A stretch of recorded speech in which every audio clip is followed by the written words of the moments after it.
Ayan, good day mga kasikap. Good day sa lahat ng mga kababayan natin. At nandito tayo ngayon sa may domestic road. At ito po yung NAIA Terminal 4 Cargo, no? At ito, silipin ulit natin yung demolition dito sa part na to. So, sa last update natin, same pa din naman, wala pa. Di pa nauubos yung bubong ng Manila Domestic Passenger Terminal. Ayan, no? So, 1/4 na ang bubong pa lang yung natatanggal. At ito yung update ngayon dito. So wala pa gaanong pagbabago. So lipat tayo sa NAIA Terminal 3.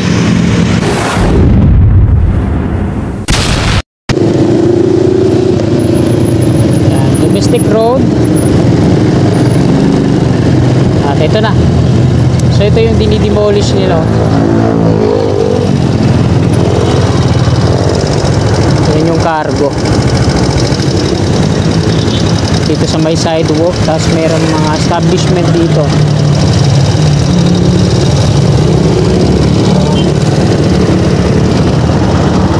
Manila Domestic Passenger Terminal. Ayan, sa harapan.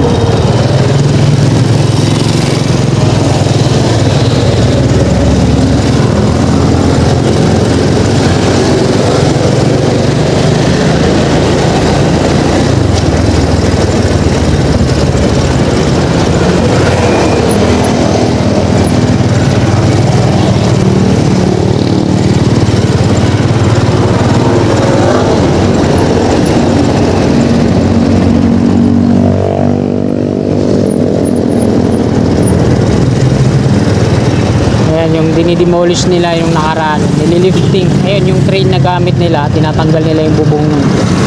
Kaso parang huminto na, no? Hindi na, wala nang construction na ginagawa.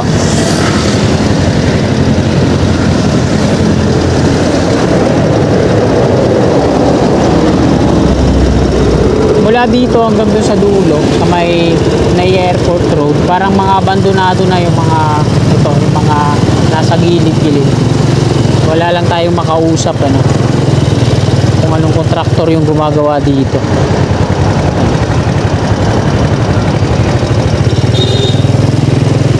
So, part pa rin ito ng rehabilitasyon ng NAIA Terminal 1, 2, 3 at 4.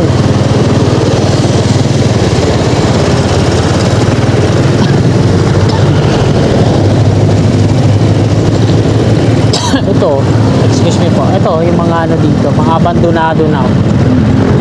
Wala na, di na ginagamit to dito. Parang kasama ata to sa mga madidemolish yung kabahayan dito sa kanan. Mga abandonado na po yan.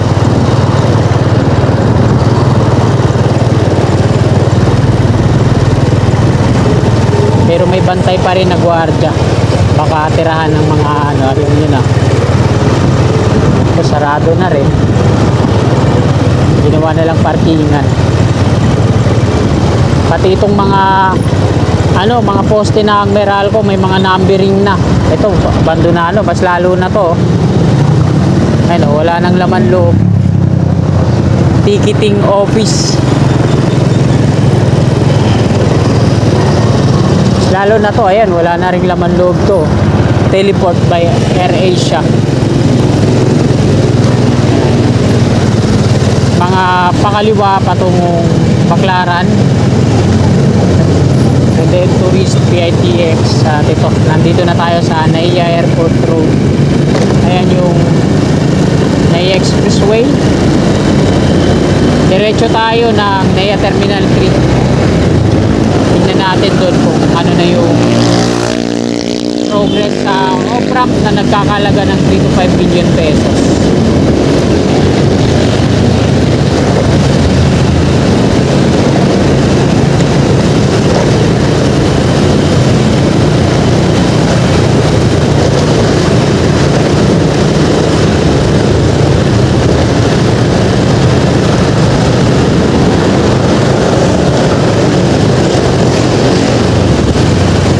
Expressway extension to EDSA via Tramo. Dito yung dulo niyan sa kaliwa. Naka-connect na yan dito sa expressway at operational na yan, matagal na.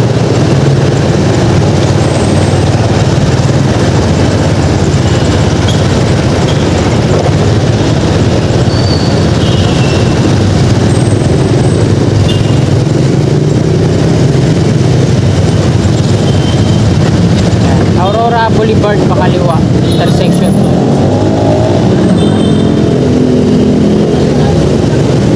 Palabas ng EDSA northbound, pakaliwa Aurora Boulevard. Philippine Airlines sa kanan.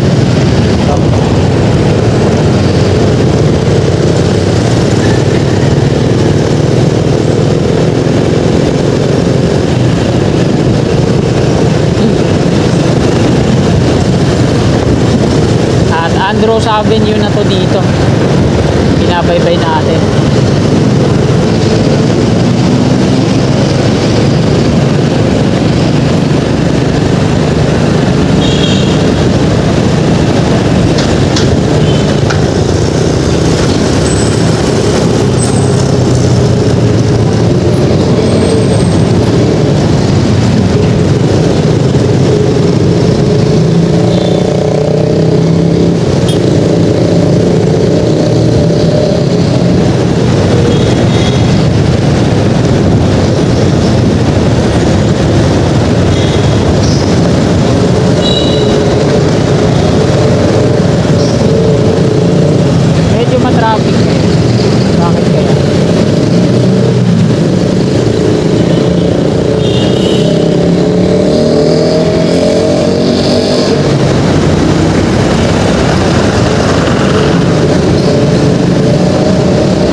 Dito na tayo sa Circle. Yan, tinanggal na rin dito yung Center Island. At ito yung Grand Apex. Ginawa ng asul, no? Bakod. At ito na yung na road widening nila dito.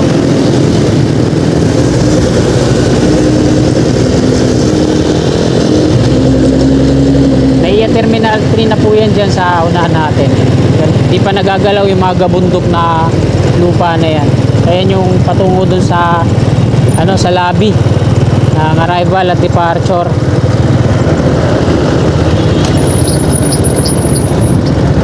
Ayan. Galing tayo kanina dun sa NAIA Terminal 4 cargo dun sa likod. Paikot lang kasi ito eh. Dito na tayo sa NAIA Terminal 3. Ito yung expressway.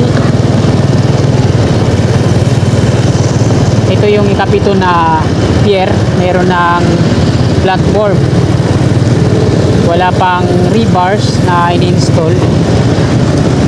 Yan, sauna natin. Kaya ika-anim, tinanggalan na ng mga round concrete form. At ayan na yung alignment nyo. Tapos dito naman sa harap, kaliwa, kanan, ayan yung alignment ng mga piers ng off-ramp sa kaliwa. Ayan. Bali yung nandun na lang sa dulo, yung pinakauna, yung hindi pa napoporing. Grand Apex na po ang gumagawa. Ayan. Ayan na lang yung natitira sa unahan mismo sa tabi ng Savoy Hotel.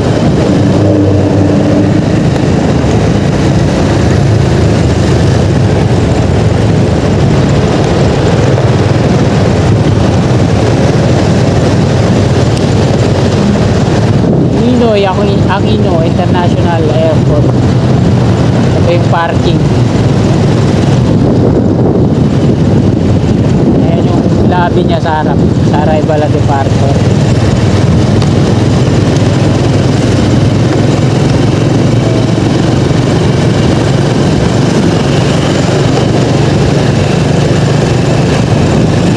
Ayan naman yung runway, footbridge mula dito sa kanan, mula sa kaliwa, sorry.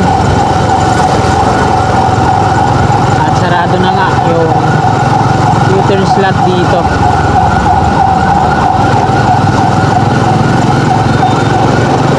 Sa gitna yung on-ramp, off-ramp patungong Cavitex, Makapagal.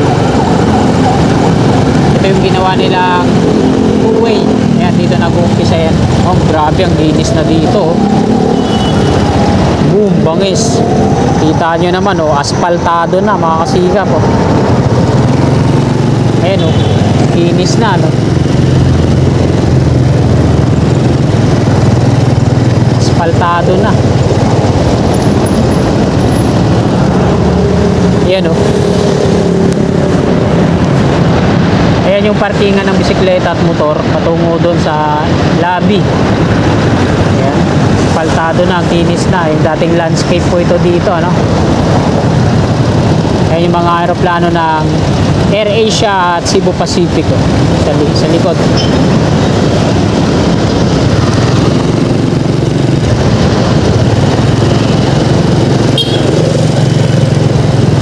Ganun din dito, asfaltado na.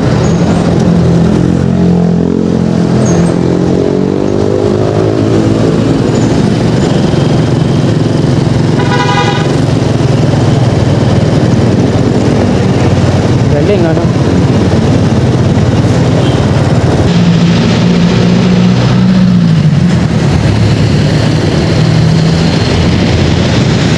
Tapos dito na lang sa Center Island sa kaliwa. Bukay pa hanggang dun sa dulo. Hindi pa na semento dito sa kaliwa. Papakita ako sa inyo. Ayan. May mga harang naman dito ng mga flexible post. Ayan. Nilagyan din nila ng mga round culvert na instalan. Wala na yung mga halaman. Kasi ito, nandito sila ngayon. Pinapakinis. Ayan. Wow. Tama. Tapos ito yung nagsisilbing U-turn slot lang dito. Asfalto din yan, kagaya ng nandun sa kabila. Ayan na yung Villamor Airbase. So ito lang yung U-turn slot dito, ah. Salis Road na to dito paglagpas sa stoplight.